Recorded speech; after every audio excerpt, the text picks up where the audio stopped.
Sego Seguego, Gahondukta Yongyats, Ganyat Gahaga, Niwajonto, Atnawala, Niwagiptonto. Greetings, my name is Janice Montour. My Mohawk name is Gahondukta, and I am Mohawk Nation Turtle Clan from Six Nations. I am happy to be here with you all today to talk about a very important topic and very much in the news lately, the residential school history, particularly that of the Mohawk Institute. So I'm just going to share my screen and share the presentation.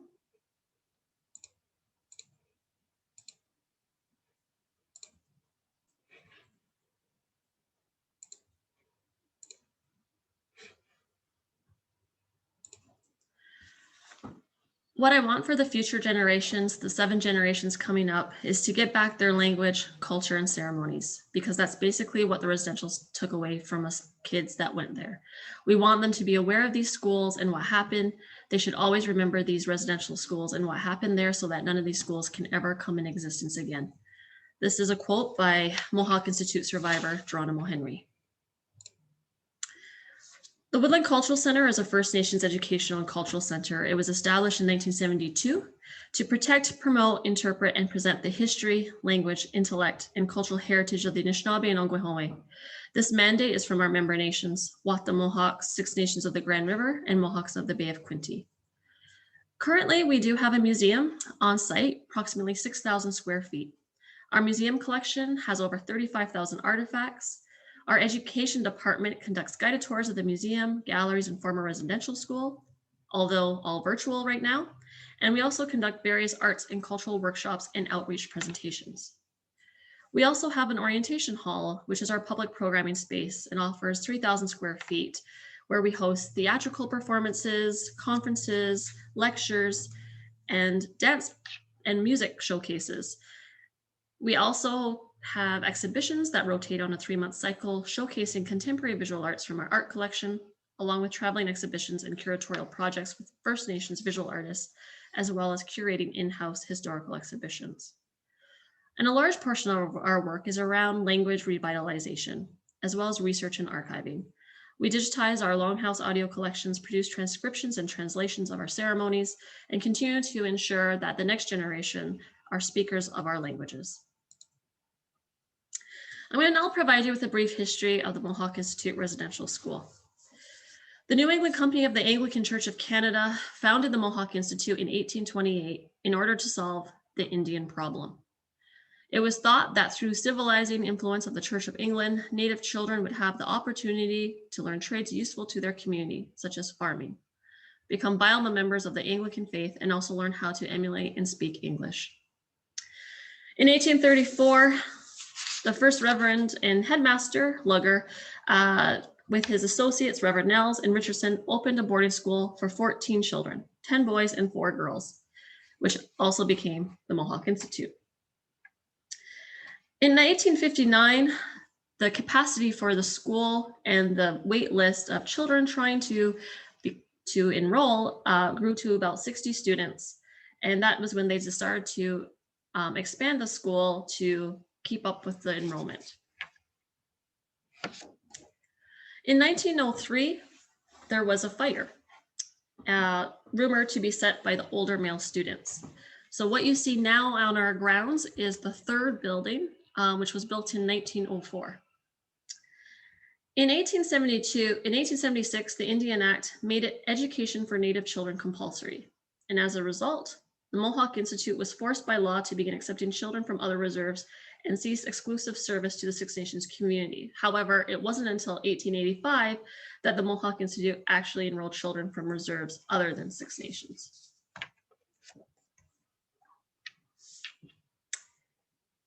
There was a lot of turnover in both staff and headmasters over the course of the 142 years that the school ran. It was at its height, approximately 185 children attended the school in the year of 1945 into 1950.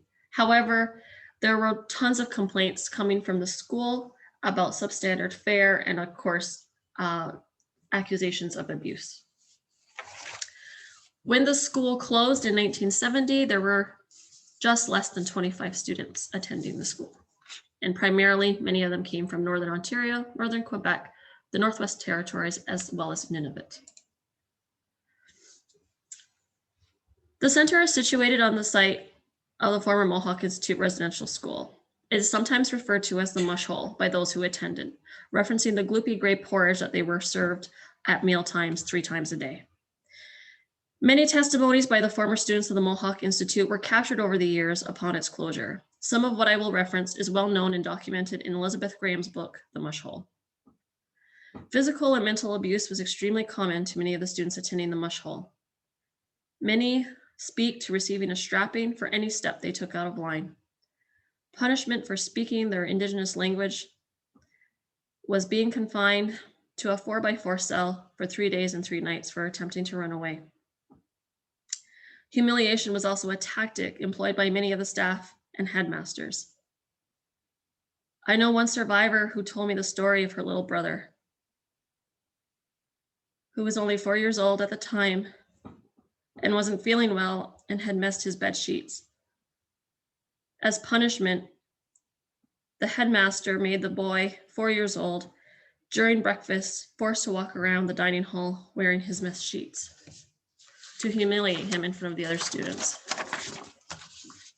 The sexual abuse allegations are also documented by many who attended the school. It is well known that during the 1950s and the 1960s, many female students' accounts include sexual assaults, usually in the laundry and boiler rooms, where their screams would be masked by the loud noise coming from the machines. As well, a report by the medical officer indicating 2 students had eye ailments symptomatic of syphilis. This report was lobbied by a local women's group here in Brantford at the time. They wanted to speak up to the school administration to have all children checked for venereal disease. However, their lobbying fell on deaf ears. Stories of life at these residential schools are just coming to light. Many non-Indigenous Canadians did not know that these schools even existed, nor knew the atrocities that occurred at many of them. In 2015, the Truth and Reconciliation Commission was established and called for 94 calls to action. I ask all of you to read those calls of action and to hold the government accountable to ensure that these calls to action are acted upon. In 2013, major roof leaks caused significant and costly damage to the building. With such large costs to repair the building, the Woodland Cultural Center conducted several community consultations to gauge the level of support from the community over a 6-month process. The consultation process included press releases that were distributed to all local media, 2,500 comment cards were distributed amongst community, 3 community information sessions were held in September of 2013, free guided tours of the building with information completed in October 2013, information available on Woodland's website with downloadable comment cards, and radio interviews. In these initial conversations I was having with community leaders, it definitely was a 50-50 split on whether or not to save the building. Then something remarkable happened at our first community consultation. There were approximately 40 community members in the room, and a majority of them had already filled their comment cards out. I finished my presentation, which simply stated the facts and the approximate cost it would take to repair the building. I opened the floor for questions, and an older gentleman stood up. He said, "I went to the Mohawk Institute. It would be a shame for the history to be lost. Our community had the chance to demolish it like other communities did, and now they have no historical connection to their sites other than loss and grief. This is an important part of Six Nations and Canada's history, and we should ensure no one ever forgets what happened to our children. I don't ever want my grandchildren to ever forget what happened to me." And then he sat down. No one else spoke, but rather everyone got up, threw out their previously filled out comment cards, filled out new ones, where they decided to change their response to save the building.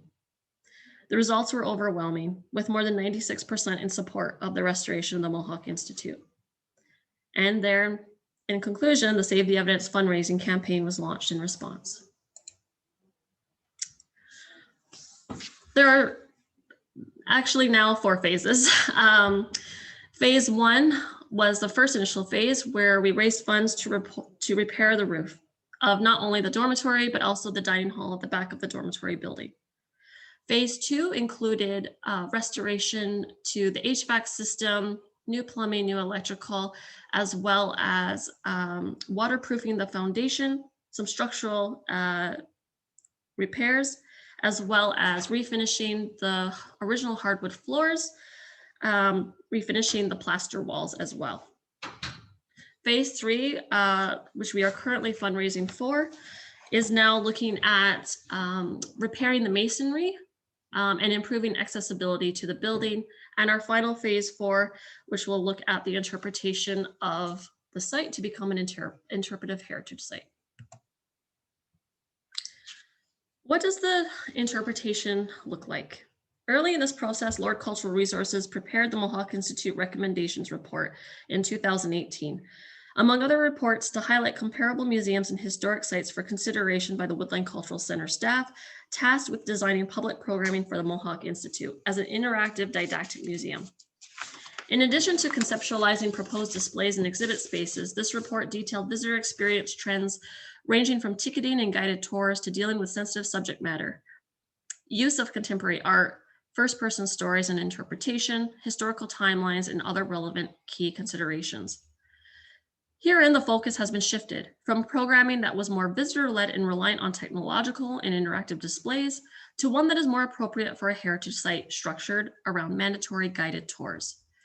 These would provide a curated exploration of residential school life in the mid-20th century, delivered by trained educators providing historical information and perspectives, and enhanced by informative panels and immersive historical displays. The Mohawk Institute can also present contemporary viewpoints that strive to understand this conflicted history, acknowledge its impacts and outcomes, and ensure that such issues are reduced in the present and future. The main recommendation, namely, to focus remodeling of the Mohawk Institute on it being a heritage site rather than as a museum, featuring costly high-tech installations and numerous interpretive displays. While this direction may stand contrary to previous funding stipulations, it nonetheless serves to reinforce the goal of giving visitors a more direct understanding of the lived experience of the students so that they can better imagine and understand what life was like for the children who attended. It is recommended that the tour would start at the front door of the Mohawk Institute after viewing a 10-minute orientation film at the Woodland Cultural Center, then accessing the first floor, second floor, and ending in the basement, where the tour will end with impact and legacy of residential schools. The next few slides are just going to give you a comparison from 2014 to 2019 in regards to the restoration work. So as you can see in this first slide, the roof structure has changed. The dormers and cupola have been fixed, as well as the entire roof structure itself. We also went back to the original design of the front porch, which was a 3-story porch versus only a 1-story porch. This slide looks at the dining hall roof. So as you can see, there are approximately 6 different roofing structures over the dining hall. It has now been reinforced and is now one seamless roof. This is the basement on the boys' side. So for the most part, a lot of it was kept original. We want to ensure that the look of some of the spaces were what the children would have experienced during their lived experience from 1904 to 1970.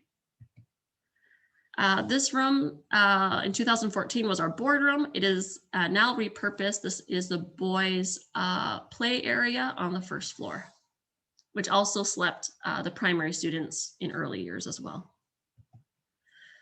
This is showing the restorative work that was done to our copper-tin ceilings on the second floor. And so you can see that the lighting is also time appropriate, and heritage pieces have been installed throughout the space. This slide looks at the third floor. So this was what it looked like during construction. And this image to the right is what it looks like now. The third floor will be a contemporary creative space for cultural and community organizations and programming. Since the launch of Save the Evidence campaign, Woodland has also shifted some of our programming focus to represent the needs of our audience and survivors. This is how the annual Survivors Gathering and Orange Shirt Day came to fruition. Conversations between the programming team and survivors and various stakeholders has made this annual event a huge success. Unfortunately, due to COVID, we will not be able to have this in person again this year, but we do hope to bring it back for 2022. As the renovations to the former Mohawk Institute Residential School move forward, it is important that the mission and mandate of Woodland doesn't get lost. The reason for Woodland's existence was in direct response to these residential schools closing across this country. Woodland is here to ensure our language and culture continues today, and that our history is documented correctly, and that our arts flourish. I see many crossovers and intersections between the former Mohawk Institute and our programming here at Woodland. Some of the Woodland team will be housed in the school after the renovations. The team continue to work in programming within the space, and I see contemporary art practice in the school and thriving in a reclaimed space. It was very important for myself and my board of directors to ensure that the research library continues to be housed on the first floor of the residential school. And it is also more important that the language department be housed on the second floor. One of the things the residential school did, and one of their main missions, was to ensure that the children were no longer allowed to speak their language or practice their culture. So moving forward, visitors will actually walk through, as part of the tour, through the language department, where they will see our languages thriving and being spoken.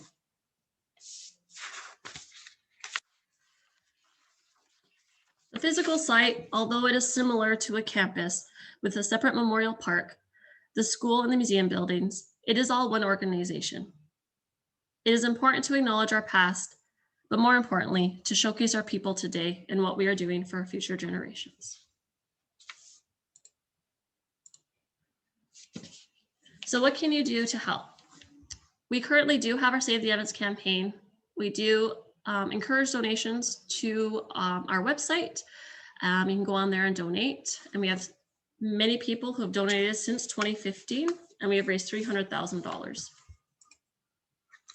What needs to be done? Well, we still have to finish the masonry work.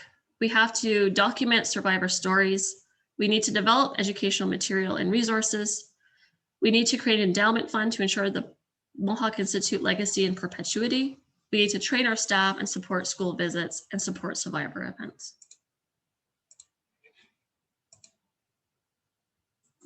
This is a quote from another survivor. I hope with Save the Evidence is that you gather as much as possible that reinforces what we are saying. We aren't lying to anybody. We are trying to tell you what happened in that time period. It is history. Like it or not, it is a shared history. Roberta Hill, Mohawk Institute survivor.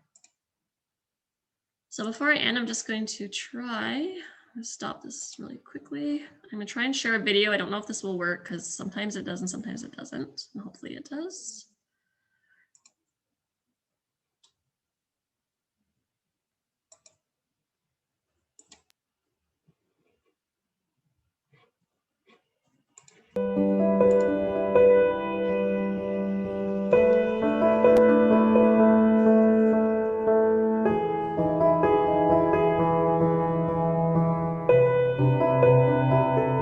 Scanos Wogego, Ewahawi Nigaso, Botatyoni, Newe Shoutda, Gayukono, Yoquenzoda. My English name is Shirlene, but my Indian name is She Carries Flowers. I'm from the Cayuga Nation and my clan is Wolf. September 1966, when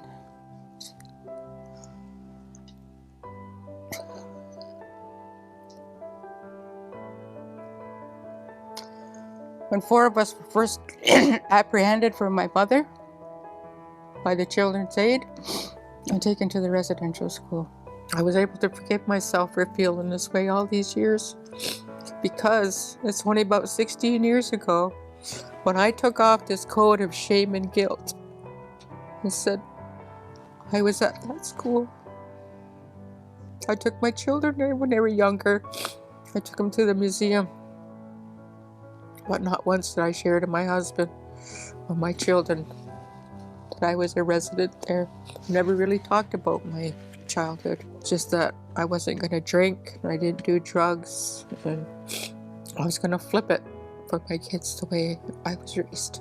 I blame myself, like if I would have only went to school, if I would have only I blame myself since I was 10 years old and carrying all that around.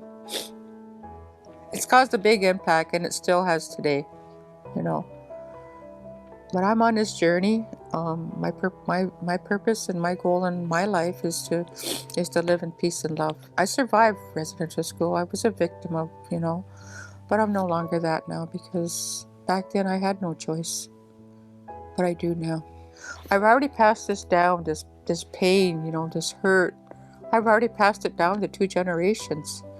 Now 2 generations have to heal when they're ready. And I think that's what with these schools and everything coming through, when they're coming through the tours, to get understanding and understand and then pass that on. Because still to this day, I'm peeling off these layers like an onion. I'm peeling them off. And each time I talk about me and my history, my journey, it empowers me. It empowers me to move forward. I'm not that story. I'm Shirley.